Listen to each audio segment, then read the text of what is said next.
to Nice Radio every Saturday at 7:30 a.m. for A View from the Outside, hosted by Brereton Horne.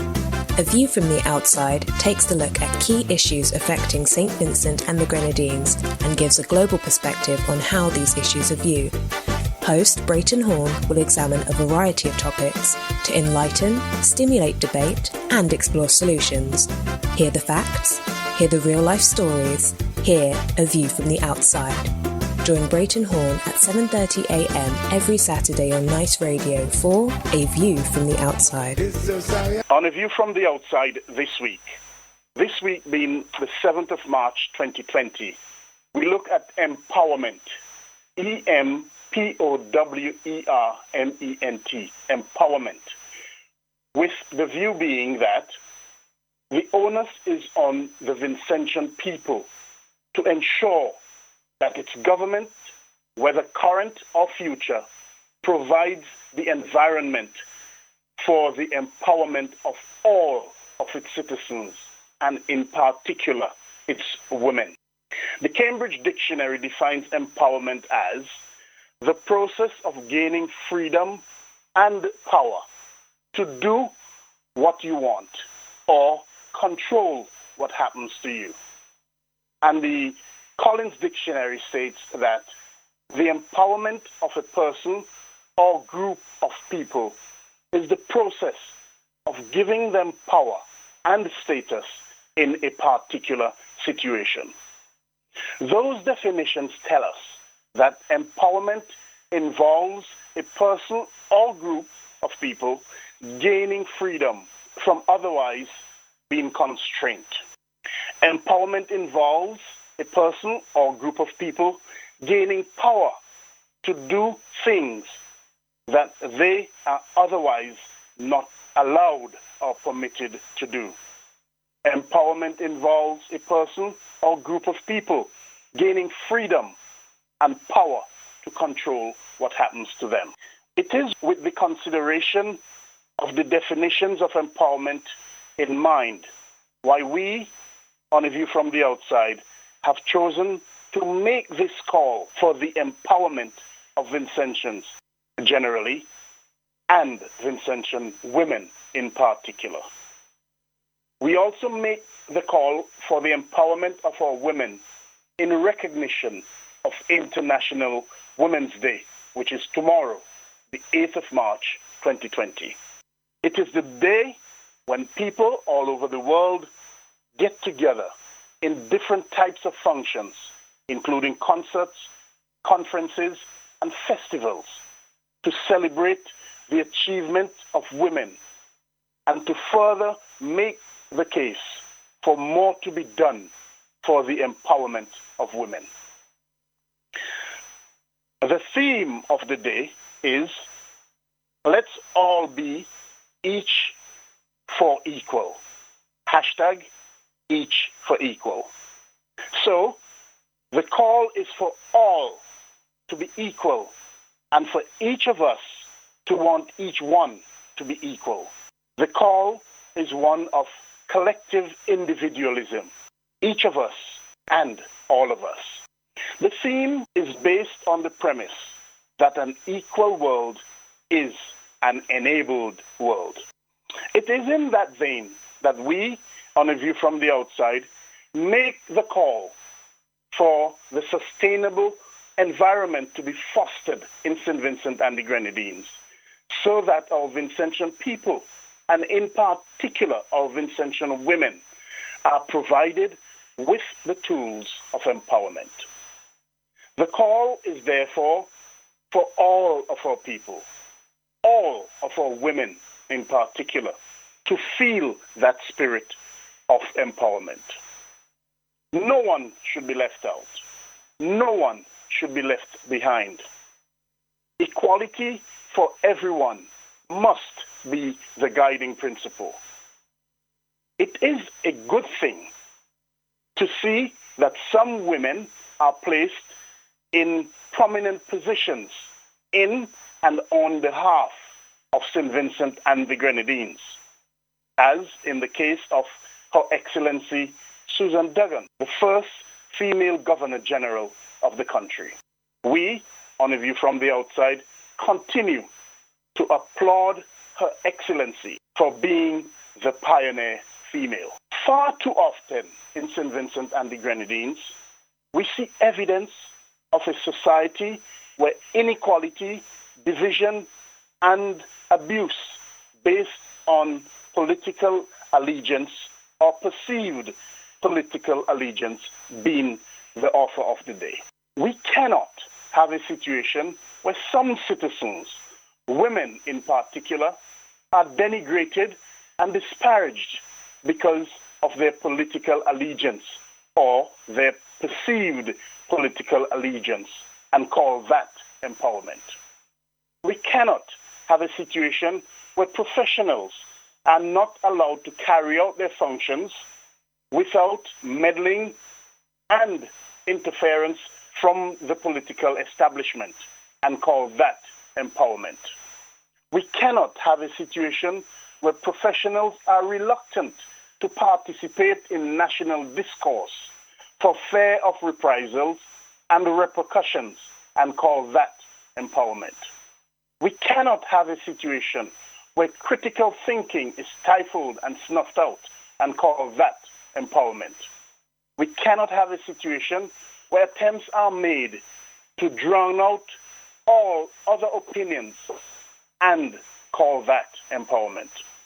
We cannot have a situation where a rally, infamously referred to as a rape rally, was held by agents and enablers of the regime in support of the Prime Minister who was accused of rape and sexual assault by a female police officer while she was on duty guarding him and his family and called that empowerment. The Prime Minister was spared by the Director of Public Prosecutions from going to court to answer the allegations against him. And yet, after the allegations surfaced some 12 years ago, the female police officer continues to languish on the beat where she's publicly decried and denigrated. We cannot do that and call that empowerment. We cannot have a situation where a woman, as in Kate's circumstances, expresses her own experiences of domestic violence, rape, and sexual abuse, is publicly, including the airwaves and via social media, ridiculed, belittled, and deprecated by the agents and enablers of the regime and call that empowerment. We cannot have a situation where an elderly man, believed to be a senior politician, according to him, is heard having explicit telephone intercourse with a female, with a young female, and where, because of public denigration by the agents and enablers of the regime, the female had to flee the country for her safety and security, while the man, the elderly man, continues in his position of power and privilege and call that empowerment. We cannot have a situation where a poor young female model, in the case of Yogi Farrell, is made to bear the brunt of the regime, its agents and enablers, and to a large extent the state machinery, and call that empowerment. We cannot have a situation where young females are said to be put in compromising situations by senior politicians for the offer of jobs and scholarship to attend university and call that empowerment. We cannot say that there is empowerment of citizens, yet if and when any of those citizens do not toe the line or sing with the choir, the ire of the regime, mainly through its agents and enablers, is brought to bear upon them. We cannot have a situation where the court finds it remarkable that the regime is remarkably using the Constitution as a sword against the citizens of the country and call that empowerment. We cannot have a situation where the regime refuses to obey court orders to compensate its citizens, including former Police Commissioner Randolph Toussaint, now deceased, and Marcus de Freitas, whose land was compulsorily acquired, and call that empowerment. We cannot have a situation where at every turn, unjustifiably, in a great number of instances, and seemingly with the primary purpose of taking away the voice of citizens, there are empty threats of lawsuit, and call that empowerment.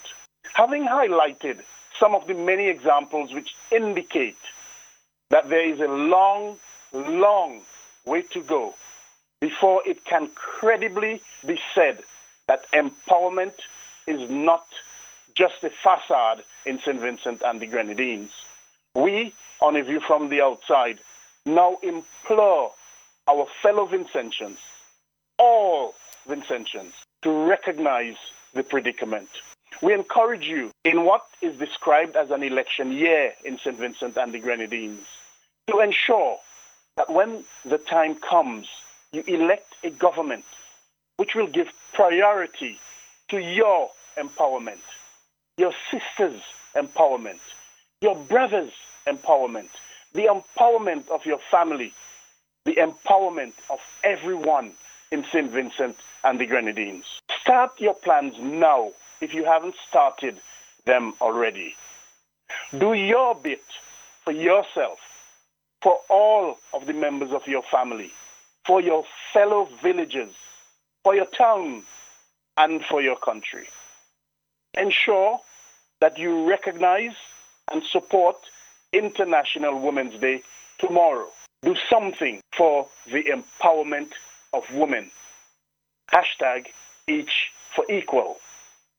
Do not allow yourself to be seized by fear. And as you do that, we encourage you to bear in mind the words of the American author, Martha Beck, who said, "The process of spotting fear and refusing to obey it is the source of all true empowerment." I quote that again. "The process of spotting fear and refusing to obey it is the source of all true empowerment." Unquote. Vincentians, spot that fear and refuse to obey it, and make the case for the empowerment of all Vincentians. Until next week, Randy and all of our listeners, this is Brereton Horne with A View from the Outside, with a reminder to send your feedback as usual to aviewfromtheoutside@hotmail.com. We also invite you to visit and like our Facebook page at A View from the Outside, and also visit and subscribe to our YouTube channel at JMB Horne.